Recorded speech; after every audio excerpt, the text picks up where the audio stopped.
Soyez tous les bienvenus pour ce moment d'étude biblique. Alors, je voudrais vous poser une question pour commencer.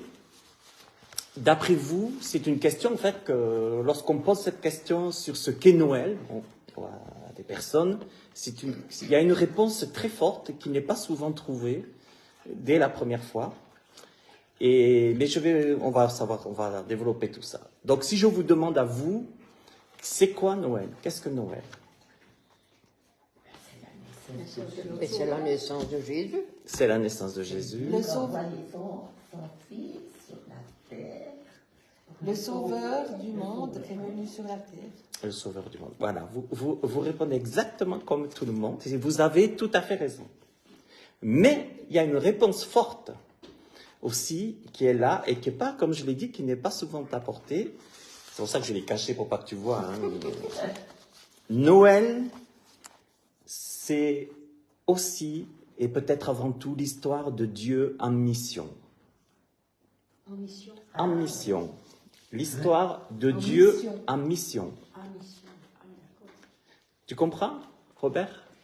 Noël, c'est surtout, avant tout, c'est aussi ce qu'on a dit, mais c'est l'histoire de Dieu en mission. Et pour cela, je vais vous lire entre autres un verset, et dans Matthieu chapitre 1, verset 21, « Elle enfantera un fils, et tu lui donneras le nom de Jésus, car c'est lui qui sauvera son peuple de ses péchés. » Et ce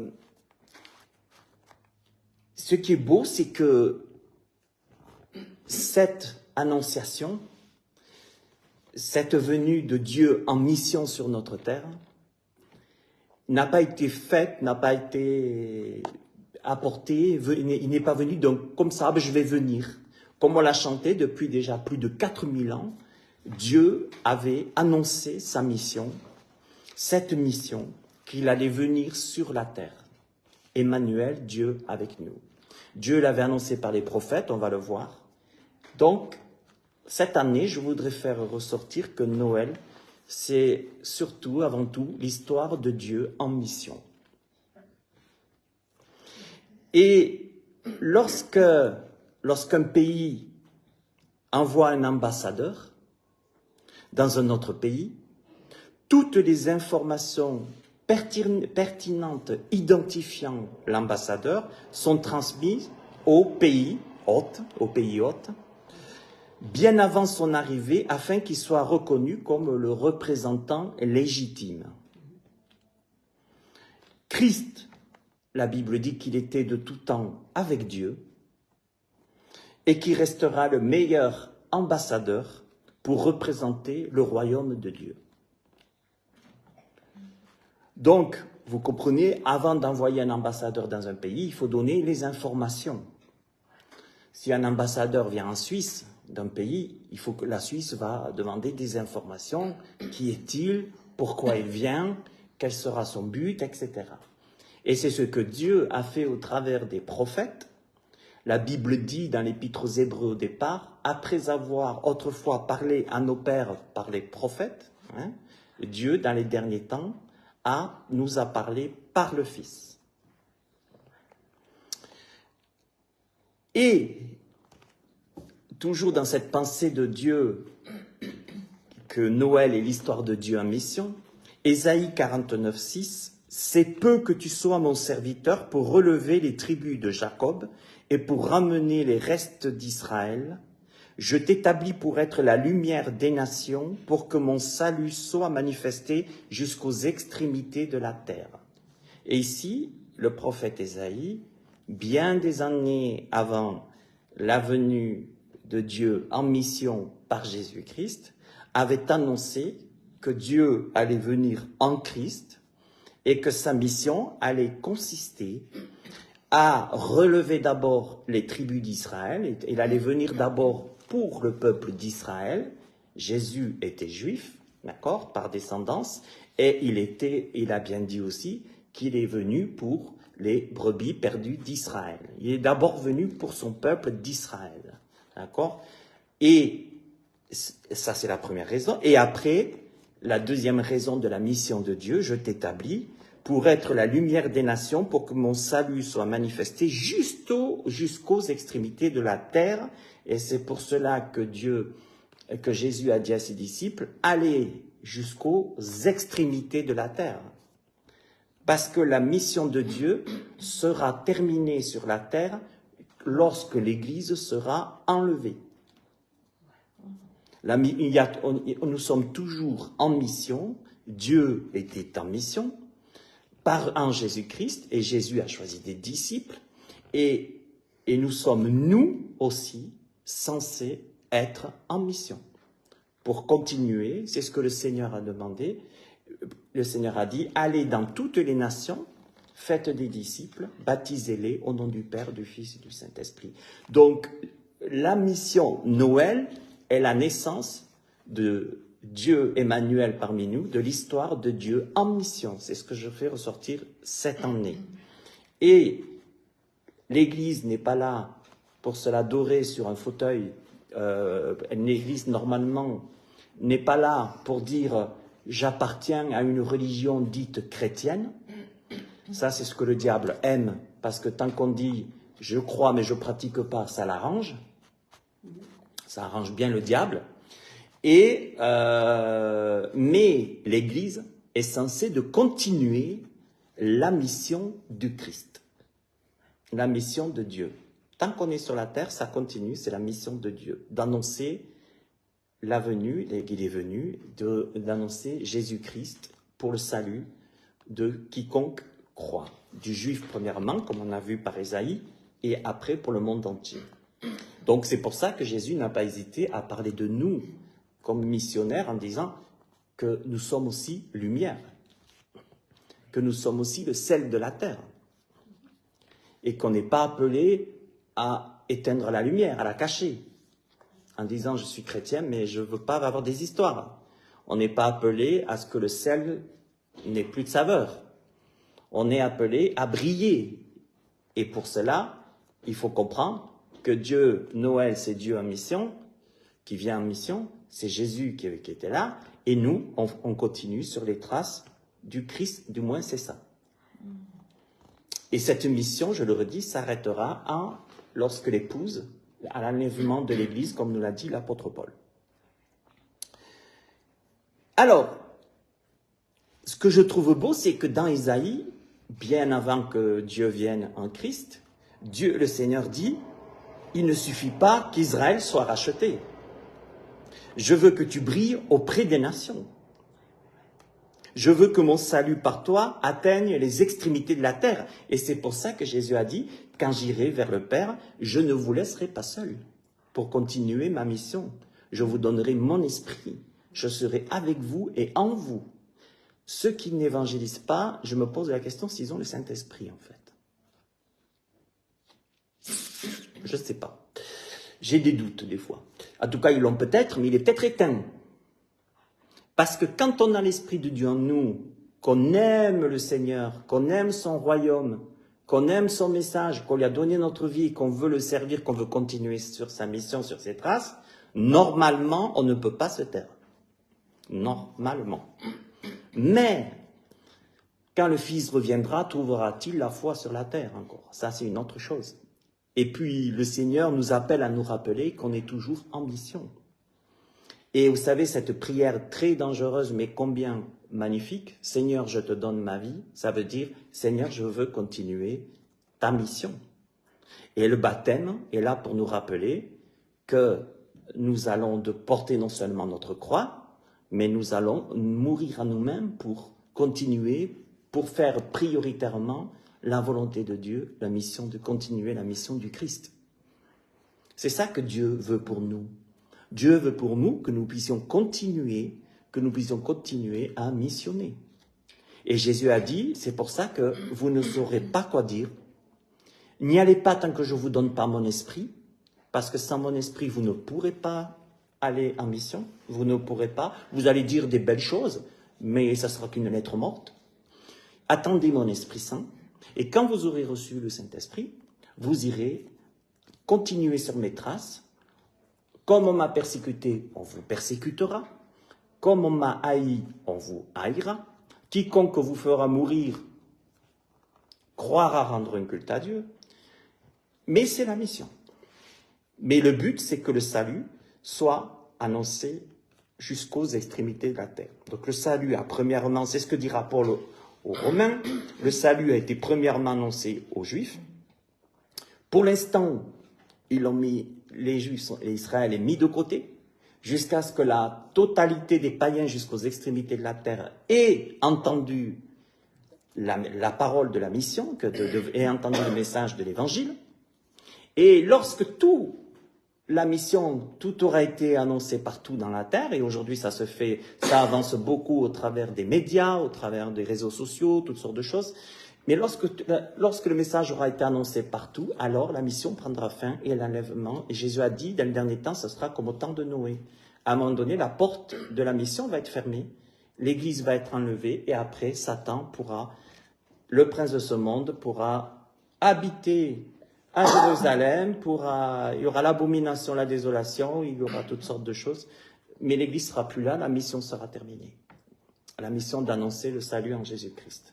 Et ceux qui se disent chrétiens, qui seront restés sur la terre, ils seront restés sur la terre, mais malheureusement pour eux, ça va être au prix. S'ils veulent persévérer, si cette fois-ci ils veulent s'engager avec le Seigneur, ça sera jusqu'au martyr. Alors, quel est le plan de Dieu dans sa mission? Qu'est-ce que Dieu veut? C'est quoi cette mission de Dieu en fait? Noël, c'est la venue de Dieu en mission. Mais c'est quoi cette mission? La mission de Dieu, ce que Dieu veut, c'est que la terre soit remplie de la connaissance de l'Éternel comme les eaux recouvrent la mer. Ésaïe 11, 9, Habakkuk 2, 14. Ça, c'est le plan de Dieu. Dieu ne veut pas que l'homme meure, ni qu'il périsse, mais qu'il change de voie. Et ici, la mission de Dieu, c'est que la terre, tant que la terre ne sera pas remplie de la connaissance de l'Éternel, comme les eaux couvrent la mer, il faut d'abord que l'Évangile soit annoncé partout. Donc, si nous voulons que le Seigneur vienne vite, il faut bouger. Mais le premier problème aujourd'hui, c'est que le Seigneur regarde, vous savez, c'est comme au temps justement d'Ésaïe, le Seigneur, il regarde sur la terre, il dit, je cherche. Ah bon, puis tu cherches quoi, Seigneur? Je cherche quelqu'un. Ouais, et pourquoi? Pour annoncer ma parole. Et là, c'est pas facile. Parce que beaucoup de gens veulent bien le Seigneur Jésus pour les cadeaux, pour les bénédictions, pour ah super, je serai sauvé, j'aurai le salut. Mais quand il faut mettre la main à la pâte à la mission, c'est autre chose. Il y a beaucoup d'appelés, mais il y a peu d'élus, a dit le Seigneur. Et c'est pourquoi l'Église, la Bible dit, le Seigneur nous a dit qu'avant son retour, à la fin de la mission, toutes les vierges vont dormir. La mission, ça ne nous intéresse pas. C'est trop dangereux, on ne veut pas d'histoire. On dort. Et tout d'un coup, mais voilà que, puisque le Seigneur voit que toutes les vierges dorment, alors il va dire, j'envoie l'époux. C'est bon, j'envoie l'époux. Il va envoyer l'époux. Ah, voici l'époux. Et là, toutes vont se réveiller. Il y aura un moment où il y aura un réveil. Avant d'attendre la fin, un réveil. Pas un réveil sur la terre. Moi, je ne lui crois pas. Je crois un réveil des cœurs. Là, on parle d'un réveil du peuple de Dieu. On ne parle pas d'un réveil de nation. On est d'accord. Les vierges, c'est la fiancée pour aller vers le mariage. Voici l'époux. Bon. Il y aura après un réveil dans les cœurs de la moitié, si on peut dire. Parce que le Seigneur a donné un chiffre, il a dit, la moitié c'est sage et la moitié c'est fou. Ce sont des vierges folles, d'accord? Et c'est les 10 vierges. Il y en a 10. 5 qui sont sages et 5 qui dorment. La moitié. Donc, ce n'est pas tous ceux qui diront Seigneur, Seigneur qui rentreront dans le royaume des cieux, c'est juste la moitié qui rentreront pour l'enlèvement de l'Église. De ceux qui se disent déjà vierges, de ceux qui sont chrétiens déjà. Disons qu'ils sont chrétiens, la moitié. C'est déjà un tri considérable de voir que c'est que la moitié de ce qui se disent aujourd'hui chrétiens, qui sont des vierges, qui ont été fiancés avec Jésus-Christ, c'est que la moitié qui partira. Et c'est pour ça que moi je crois que ceux qui vont partir, ce sont ceux qui auront le Saint-Esprit, ils auront de l'huile parce qu'ils ont compris qu'ils sont là pour travailler pour Dieu et qu'ils sont en mission pour Dieu. Ok? Je vais me faire moquer, on va me traiter de gourou, on va me traiter de sectaire, on va me traiter de plein de choses. Je risque de souffrir beaucoup à cause du Seigneur, d'être persécuté. C'est vrai que la mission ne nous dit pas vous aurez des billets de banque dans chaque coin de rue. La mission ne nous garantit pas la santé. La mission ne nous garantit pas la richesse. La mission ne nous garantit pas ce qu'on a envie, comme certains faux prophètes le disent. Non, la mission c'est de dire Seigneur, qu'est-ce que tu veux? Je suis là, tu as un plan pour moi, pour toi. Je suis dans ta mission, que ta volonté soit faite. Dieu, et ce qui est fantastique, c'est que Dieu n'a cessé, moi ce que j'aime, c'est les détails que Dieu a révélés aux prophètes dans la Bible, plus de 4000 ans avant, les détails qui ont été révélés exactement sur cette mission de Dieu sur la terre, cette venue de Dieu sur la terre. Ça, c'est quelque chose qui, pour moi, aucun soi-disant autre Messie, parce que chaque religion a son Messie, mais aucun autre soi-disant Messie, d'ailleurs eux ils sont tous morts, mais aucun autre Messie, soi-disant, jamais il y a eu de telles prophéties comme ça, c'est clair. Regardez bien.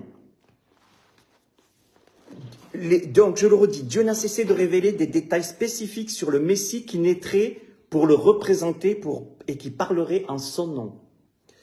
Regardez bien, le Messie, le Christ, serait déjà de la postérité de la femme, un descendant d'Abraham, l'étoile de Jacob. Jacob, c'est Israël, d'accord? L'étoile de Jacob. C'est pour ça qu'on n'a pas avec les musulmans du tout le même Dieu. Nous, c'est pas d'Ismaël. Donc, vu que c'était un péché, est-ce que Abraham a fait avec Agar, la servante, hein, donc, mais nous, c'était la descendance, donc, Abraham, Isaac et Jacob. Jacob est recité. De la tribu de Juda, il devait être. Descendre de la tribu de Juda. Un descendant de David, du roi David. Né de la Vierge, c'est marqué, né de la Vierge. Regardez les détails. Et c'est pour ça que Israël, le fait qu'Israël ne l'ait pas reconnu quand il est venu la première fois, pourtant, tout était mentionné. Ils reconnaîtront après celui qu'ils ont percé. Hein?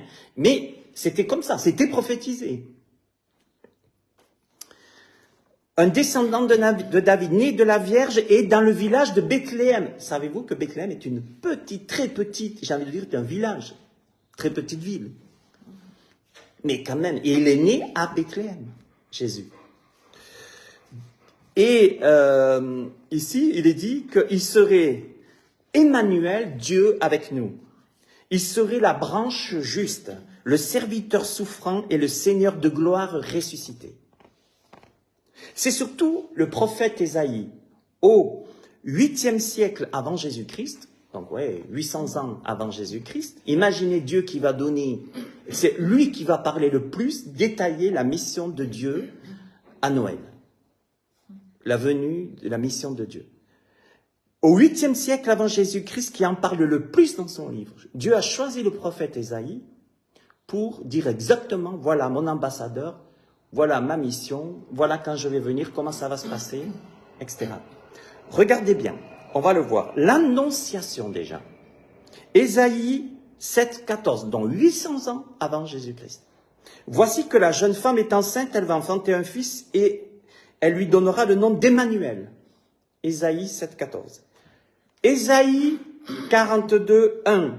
Voici mon serviteur que je soutiens, mon élu qui a toute ma faveur. J'ai fait reposer sur lui mon esprit aux nations. Il proclamera le droit. Et au verset 23, qui parmi vous prêtera l'oreille à ces choses? Qui voudra s'y rendre attentif et écouter à l'avenir? Point d'interrogation. Le message n'est pas garanti. Donc Dieu est en train de dire à Isaïe, voilà qui il sera, voilà je vais venir en mission, Dieu dit à Isaïe, je vais m'incarner, mais l'avenir s'annonce pas forcément glorieux. Mais regardez bien maintenant, je continue. Maintenant nous sommes quelques 500 ans avant la naissance de Jésus, 500 ans. Zacharie avait prophétisé, Zacharie 9:9. Sois transportée d'allégresse, fille de Sion, donc d'Israël, lance des clameurs, fille de Jérusalem. Voici ton roi, il vient à toi. Il est juste et victorieux, il est humble et monté sur un âne, sur un ânon, le petit d'une ânesse. Et je vais vous dire maintenant ce qui est arrivé, on va voir pour l'accomplissement Et ce qui est intéressant, c'est 500 ans avant la venue de Jésus, et je vous lis Matthieu 21, 4 et 5.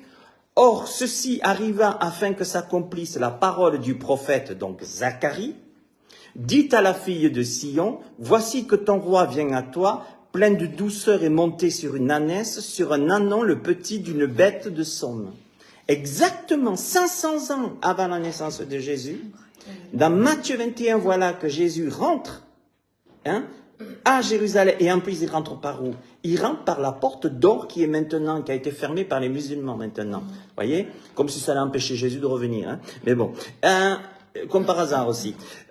Donc, regardez bien, 500 ans avant, Matthieu 21, 4 et 5, voici s'accomplit la parole du prophète Zacharie, 9, 9. Je continue maintenant. Jean 3, 16. C'est parce que Dieu a tant aimé le monde qu'il a donné son Fils unique, afin que quiconque croit en lui ne périsse point, mais qu'il ait la vie éternelle. Donc, si Dieu est venu en Jésus-Christ, la mission de Dieu, elle est claire. Jésus a dit, je ne suis pas venu pour juger le monde. Ça, c'est quand il reviendra, maintenant, bientôt, à la fin des temps, où il reviendra avec une verge de fer pour juger les nations. Mais ça, c'est autre chose. Toutes les nations vont se monter contre Jérusalem. On n'est pas loin, Voilà, toutes les nations seront liguées contre Jérusalem. C'est aussi prophétisé, tout ça. On pourrait parler de Zacharie, on pourrait parler de aussi, on en parlait, Mais, regardez bien, Dieu, quand Jésus est venu, Jésus l'a dit, parce qu'Israël ne l'a pas reconnu aussi, parce qu'Israël attend un Messie qui vienne le sauver de l'Empire romain à l'époque. Mais Jésus, il a dit, je ne suis pas venu maintenant pour juger le monde. Je suis venu maintenant, car Dieu a tant aimé le monde. C'est la mission de Dieu sur la terre. Je suis l'image de Dieu, la mission de Dieu sur la terre. Et qu'est-ce que je suis? Pourquoi? Parce que je ne suis pas venu pour juger le monde, mais je suis venu pour sauver le monde. C'est pour cela que le Père m'a envoyé. Le jugement, ça viendra plus tard, une fois que toutes les nations auront entendu le message de l'Évangile, et alors la porte sera fermée. Comme Jésus a dit, dans les derniers temps, ça sera comme au temps de Noé. Les hommes mangeaient, buvaient, comme ça va se faire à Noël, partout. Les hommes mangeaient, buvaient, se mariaient leurs enfants, jusqu'au jour où Noé entra dans l'arche. Jésus a dit, la porte se fermait, et tous périrent.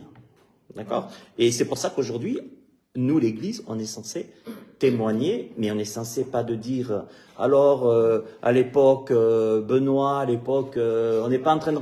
Vous savez, c'est bien d'étudier l'histoire de l'Église, mais le plus urgent, c'est de dire ce que Jésus a dit. De continuer à dire ce que Jésus a dit, vraiment. Et ici, continuons. Je voudrais maintenant m'arrêter dans Malachie, le dernier livre de l'Ancien Testament, du prophète Malachie, où l'Éternel parle de deux messagers qui viendraient. C'est ça qui est intéressant aussi. Là, vous allez voir aussi exactement l'accomplissement, à quel point Dieu a donné des détails. Malachie 3:1, voici que j'enverrai mon messager. Et ici, il est question de deux messagers. Le premier messager, c'est Jean-Baptiste. D'accord? Donc ici, voici que j'enverrai mon messager, donc Jean-Baptiste. Il ouvrira un chemin devant moi, donc la divinité de Dieu, c'est donc Emmanuel, Dieu avec nous, devant moi. C'est Dieu qui allait s'incarner dans le Christ. Et soudain, entra dans son temple le Seigneur que vous cherchez et le messager de l'alliance que vous désirez. Voici qu'il vient, dit l'Éternel des armées. Et ici, il est question de deux témoins d'Amalaki. Ces deux témoins, c'est Jean-Baptiste et Jésus. Jean-Baptiste qui a dit, moi je ne suis pas... Est-ce que c'est toi qui devais venir? Non, moi je ne suis pas digne de délier même les courroies de ses sandales, si on peut dire. Moi je suis le précurseur qui était annoncé dans Malachie, chapitre 3, verset 1. Et Luc 7, et Jésus va confirmer Malachie 3, 1. Vous voyez comme la mission est vraiment bien décrite dans la Bible. Donc, quand au Seigneur on dira « Ah, mais je ne savais pas », je pense que c'est pour ça que lisez votre Bible. Tout est marqué. Même si ce qui se passe en Israël en ce moment, tout est marqué. Tout est marqué.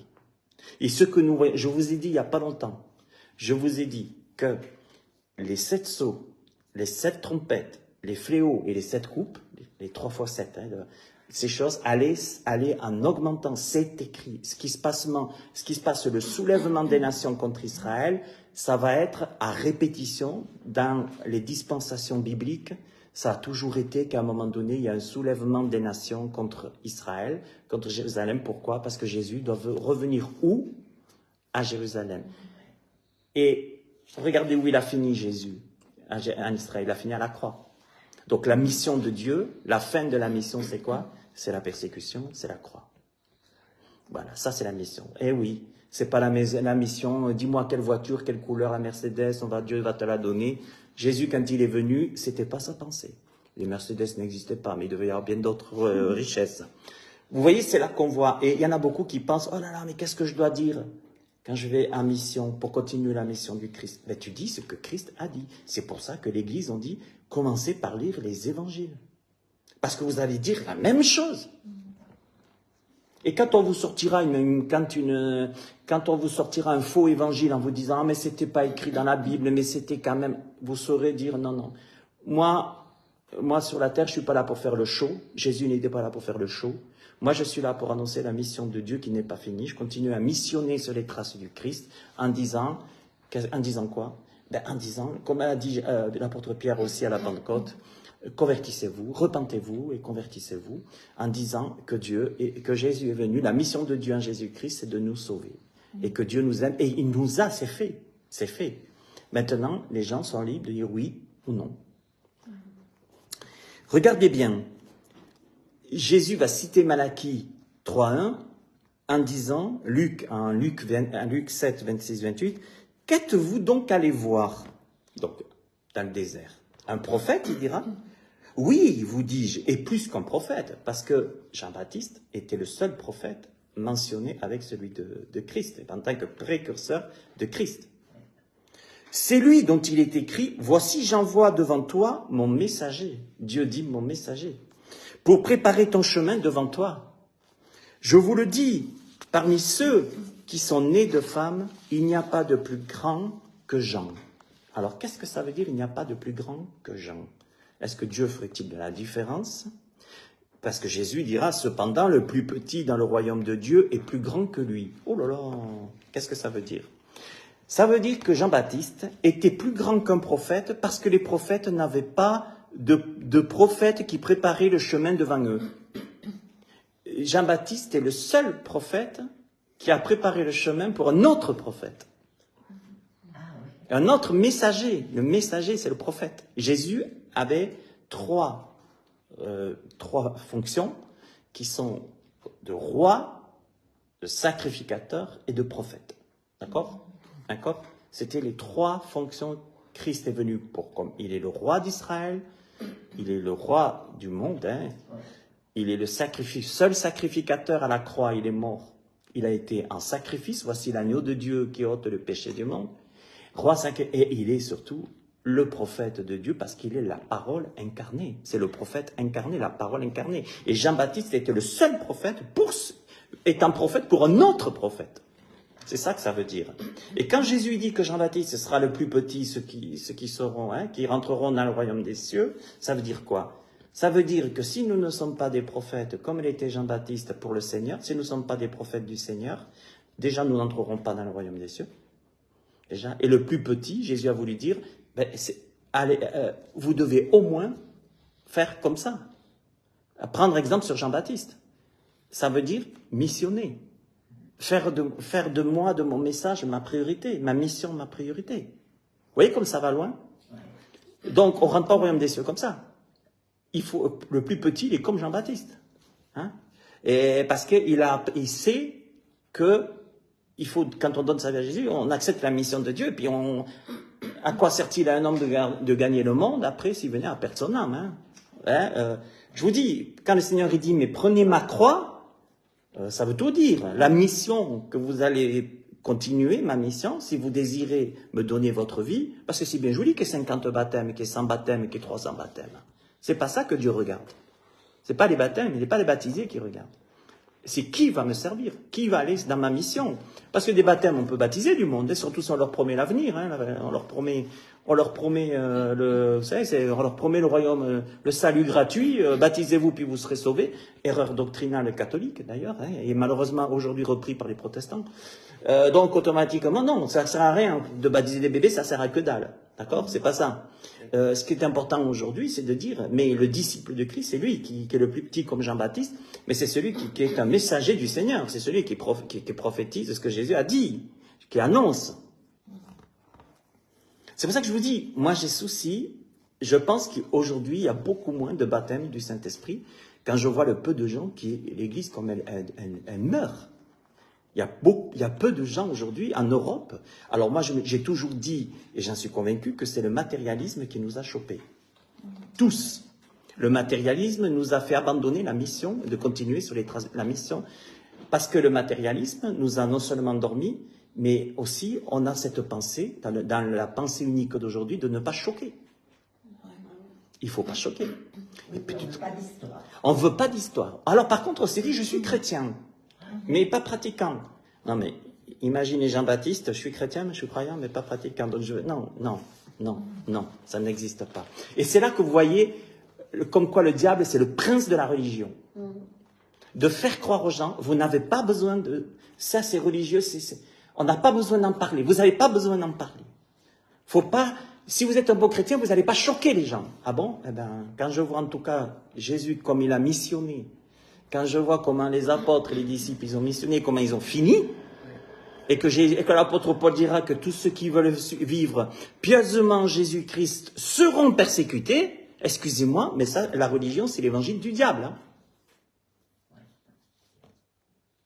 Donc, il y a moins de baptême dans le Saint-Esprit, il y a moins de gens qui missionnent, qui sont prêts à mourir pour le Seigneur, parce qu'il y a moins de baptême dans le Saint-Esprit. Pourquoi? Parce qu'on s'est fait choper. On s'est fait choper par le diable qui nous dit « Prosterne-toi devant moi, je te donnerai les richesses du monde. » On s'est fait tromper par le diable qui dit « Mais tais-toi, il ne faut pas choquer. » Non, tu sais Patrice, si tu es chrétien, ça suffit. Tu portes le nom de chrétien, ça suffira. Non, pas du tout. Jésus, il a dit « Mais c'est pas ça. Noël, c'est la mission de Dieu sur la terre, mais c'est une mission qui est une déclaration de guerre, mes amis. Une déclaration de guerre à l'ennemi. Vous savez, quand Jésus est venu...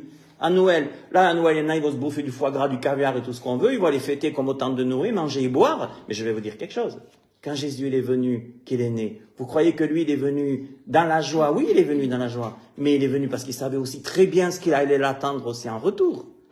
Donc lui, il n'a pas pensé au foie gras et au caviar. Il n'a pas pensé à lui d'abord. D'ailleurs, il a dit à Gethsémani, il n'en pouvait plus. Il a dit, mais Seigneur, mais que ta volonté soit faite. Mais si ça pouvait, cette coupe pouvait s'éloigner de moi. Donc vous voyez pourquoi Noël? La mission, ce que c'est. Est-ce que nous, on a déjà dit à Dieu, si ça pouvait s'éloigner de moi, mais non pas que ma volonté soit faite, mais la tienne? Un jour, il y a des gars, il y en a qui viennent vers Jésus, il y en a un, permets-moi d'abord d'ensevelir mon père et ma mère avant de te suivre. Jésus lui a dit, oh ben tu peux, mais tu n'es pas mon disciple. Tu ne seras pas mon disciple. Eh oui, quand il y avait Matthieu, Matthieu l'autre, là, qui collectait les impôts, toi, tu te lèves, suis-moi, tout de suite. Hein?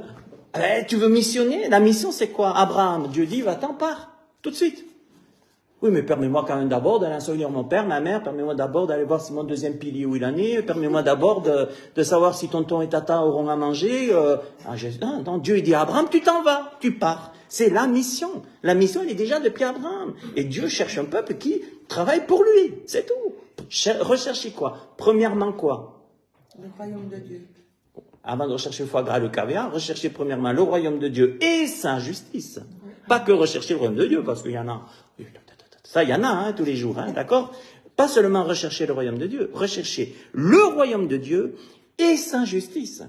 Et toutes ces choses vous seront données. Votre mission, vous inquiétez pas sur ce quoi vous allez manger, de quoi vous allez boire, de quoi vous allez être vêtu. Ça, ce sont les païens qui le recherchent. Ah, ça change tout, Noël. Noël me rappelle quoi? Est-ce que je suis un chrétien? Est-ce que je suis en train de missionner, de continuer la mission? Mais si Christ est en moi par le Saint-Esprit, si j'ai l'Esprit de Dieu, c'est pour ça que Jésus a dit, quand j'irai vers le Père, je vous donnerai le Saint-Esprit, parce que le Saint-Esprit, c'est quoi? C'est la parole en nous, c'est Christ en nous. Et parce que le chrétien, il continue le travail. Il continue à dire ce que Jésus a dit. Car Dieu a tant aimé le monde qu'il a donné. Alors, il y a des chrétiens qui connaissent par cœur 2-3 versets. C'est bien. Mais c'est pas tout. Jésus, hein, c'est pas tout. Est-ce qu'on est capable de dire qui est Jésus? Pourquoi il est venu? Qu'est-ce qu'il a dit? Qu'est-ce qu'il a fait? Ah non, non. Alors moi j'ai appris par contre 10 fois le Notre Père qui est aux cieux, que ton nom soit sanctifié. Non mais ça c'est de la moquerie tout ça.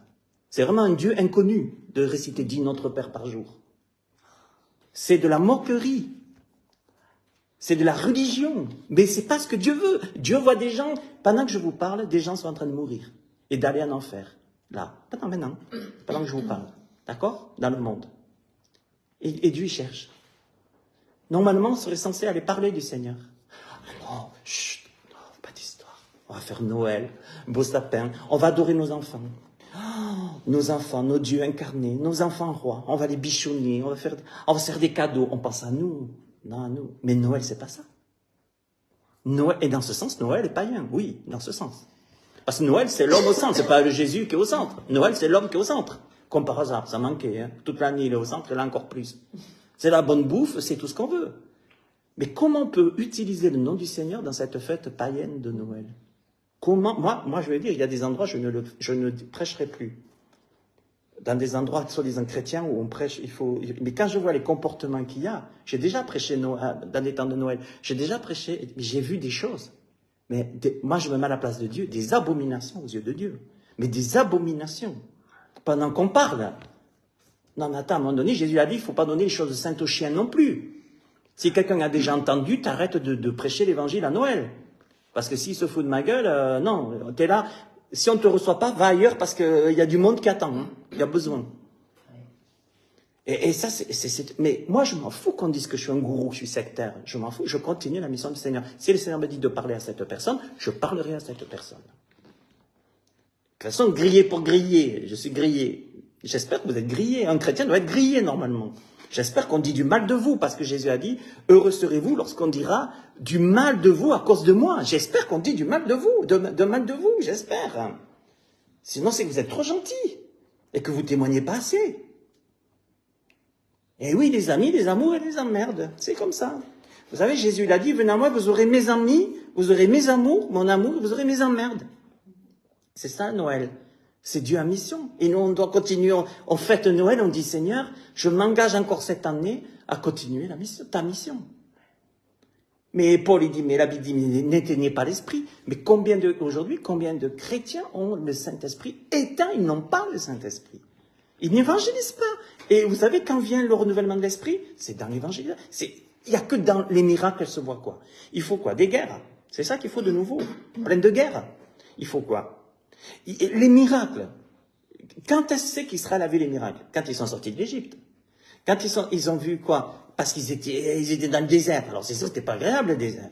D'accord? Il n'y avait pas la télévision, il n'y avait pas Canal Plus et tous ces trucs. Bon, c'était agréable. Le désert, c'était pas grave. Mais les miracles, Dieu a dit, est-ce que tes sandales se sont abîmées pendant toutes ces années? Est-ce que tu as manqué de quelque chose? Ouais, mais bon, de la manne, moi j'aurais aimé un petit peu des concombres, je regrette un peu les trucs d'Égypte, là et tout. Bon, mais est-ce que tu as manqué de quelque chose? Dis-moi. Non. Bon, et voilà. Mais vous voyez ce que je veux dire? Ce que je veux dire, c'est qu'aujourd'hui, j'ai peur que Noël, c'est aussi les lumières, la lumière. Elles sont éteintes dans beaucoup de foyers. Elles sont éteintes dans beaucoup de gens qui se disent chrétiens parce qu'ils n'évangélisent plus. Alors que cette bénédiction, cette lumière, elle vient en servant, en étant sur les traces du Christ, en missionnant, en le servant. Il y a tellement plus de bonheur, de joie à donner qu'à recevoir. Mais les gens aujourd'hui, c'est donnez-moi, donnez-moi, donnez-moi. Hein. Il faut notre bonheur aujourd'hui en premier. En premier, il faut notre bonheur. Le Seigneur a dit quoi? Recherchez-moi et puis vous vivrez, vous serez heureux. Heureux serez-vous. Mais peut-être que les gens diront, mais ils sont fous, ceux-là. Mais vous serez heureux dans les prisons, vous serez heureux dans les hôpitaux, vous serez heureux dans la persécution, vous serez heureux, vous aurez ma joie. C'est ça mon bonheur à moi de ma mission, le Seigneur il dit, je suis avec vous. Et maintenant, chut. Alors le diable, il s'en donne à cœur. Regardez ce qui se passe en Israël maintenant, moi je ne me gêne pas. Je donne pas ma version, je dis simplement ce que la Bible dit, ce que Dieu a dit sur Israël. Parce qu'entre nous, il faut être borgne spirituellement pour ne pas voir que Satan est le prince de ce monde, qu'est-ce qui se passe en Israël. Comment ça se fait que toutes les nations se liguent contre Israël? Ben, c'est parce que Satan est le prince de ce monde. C'est tout, c'est spirituel d'abord ce qui se passe en Israël. C'est spirituel, c'est le lieu où Jésus est venu, il va revenir. C'est le lieu où... C'est le lieu de... Jérusalem, Jérusalem, c'est la pierre angulaire. Jérusalem, c'est l'épouse de Dieu qui est piétinée. Ah, Israël est méchant. Même des chrétiens, qui disent, ah, Israël est méchant. Mais on est tous méchants. Le cœur, Jésus dit, vous êtes tous méchants. Mais ce que vit Israël, c'est spirituel d'abord. C'est Satan, le prince du monde, qui veut détruire tout ce que Dieu bénit. C'est tout. Et nous, ben, c'est la même chose. C'est ça la mission de Dieu. Et Jérusalem, Israël, c'est la mission de Dieu. C'est tout. Même qu'ils ne sont pas parfaits, même qu'ils sont pécheurs, même que tous ne seront pas sauvés comme nous qui se disons chrétiens. Il y aura aussi des juifs en enfer comme au paradis. D'accord? Nous, c'est pareil, il y en a qui pensent, moi je ne suis pas idolâtre jusqu'à penser que parce que tu es juif, tu es sauvé. Moi, ça non. Mais je dis simplement que Dieu a choisi d'abord, et je l'ai dit au début, hein, la mission de Dieu, c'est d'abord Israël, et après, c'est va annoncer l'évangile que le Messie est venu jusqu'aux extrémités de la terre. Pour terminer, je dirais que Jean-Baptiste, en revenant à lui, était plus grand qu'un prophète parce que les prophètes n'avaient pas de prophète qui préparait le chemin devant eux. Seul l'Éternel a des prophètes. Oui, Jésus l'Éternel avait un prophète. Jean-Baptiste, c'était le prophète de Jésus. Le plus grand de tous les prophètes, Jean a préparé le chemin pour celui qui était infiniment plus grand que lui-même, le Seigneur Jésus. Tant que l'Église restera sur la terre, l'histoire de Dieu en mission continuera. Tant que l'Église restera sur la terre, si demain je suis encore sur la terre, si l'Église demain est encore sur la terre, ça veut dire que l'histoire de Dieu en mission continue. Et je fais quoi moi dans cette mission? Est-ce que j'ai toujours le feu du départ? Est-ce que j'ai toujours le zèle du départ? Est-ce que ce que j'ai témoigné, ce que j'ai dit le jour de mon baptême, je l'ai toujours?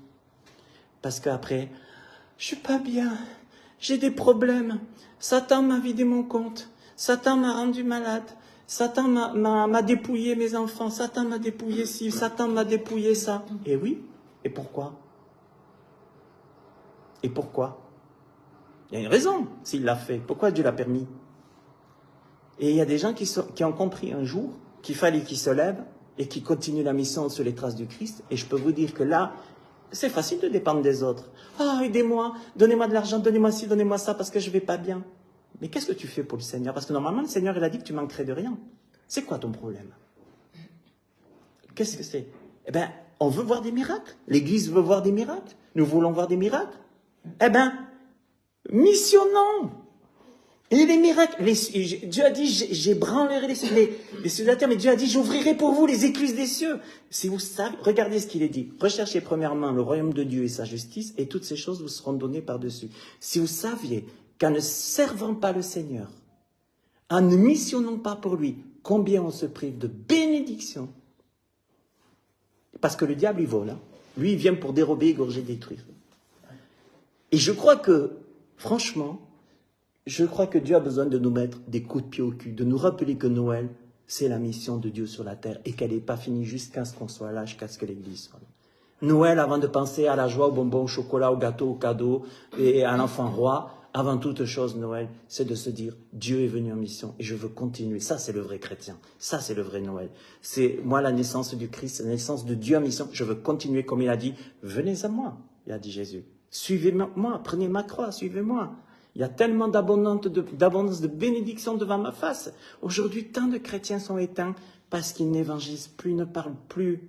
Ils ont éteint l'esprit. Ils sont devant les écrans dans des choses démoniaques, sataniques en longueur de journée. Les enfants suivent les traces de ces parents-là. Et le Seigneur dit, je cherche, comme au temps du prophète Ésaïe, je cherche des gens. Et là, on est en train, Satan a l'avantage. Parce que Satan a l'avantage, parce que ça dort et ça roupille. Sommes-nous dans le temps des vierges qui toutes dorment? Ça se pourrait bien. En tout cas, ça roupille. La mission de Dieu, elle est où aujourd'hui? Elle est où la mission de Dieu aujourd'hui? Continuer la mission de Dieu. Qui ose dire? Je vais vous dire où elle est. Dans les pays persécutés. Les pays islamiques. Les chrétiens qui sont tués, égorgés, mais ça on ne va pas en parler, hein. Ça doit être la faute aux juifs peut-être encore, mais bon bref. Je veux dire, les pays islamistes, partout où les chrétiens chaque jour sont égorgés. La persécution des chrétiens la persécution des chrétiens n'a jamais été autant élevée, tuée, égorgée. Le voleur vient, il égorge, il vole, il détruit les chrétiens, il détruit les églises. D'accord? Et derrière, non, c'est pas le judaïsme, c'est l'islam qui est derrière ceux qui font ça. D'accord? Alors moi, qu'on arrête avec ces conneries, moi je veux dire une chose, c'est ce qui se passe maintenant. Et comment nous, on peut rester insensibles à ce que vivent nos frères et sœurs, autant juifs, comme par hasard, les juifs, ils vivent aussi une terrible persécution depuis la Seconde Guerre mondiale. Et comment ça se fait que les chrétiens n'ont jamais été autant persécutés et que nous, on est en train de roupiller, quoi. Rien que ça devrait nous donner, de nous lever, de nous dire, d'annoncer, mais parce qu'on a peur que de vivre comme les juifs, comme Israël vit. Ah, on a peur d'être persécuté parce qu'on soutient Israël. On a peur d'être persécuté, pourquoi? Parce qu'on soutient les chrétiens, parce qu'on a peur, en annonçant la parole qu'ils annoncent. Eh bien oui, ça peut nous arriver à nous aussi. Mais alors, sommes-nous sur les traces du Christ ou sommes-nous sur les traces du monde? Voilà ce qu'est Noël, la mission de Dieu sur la terre, puissions-nous la continuer. Je salue tous mes amis sur Facebook et puis je vous souhaite un joyeux Noël. Alors, même si Noël, même si c'est pas forcément le 25, parce que je lis de tout, je lis qu'on ne doit pas fêter Noël, que c'est païen, tatati tata. Alors, en tout cas, moi j'aime bien mettre un jour à part pour fêter la naissance du Christ, même si c'est pas la bonne date. Que Dieu vous bénisse tous, joyeux Noël et puis à bientôt. Au revoir à tous.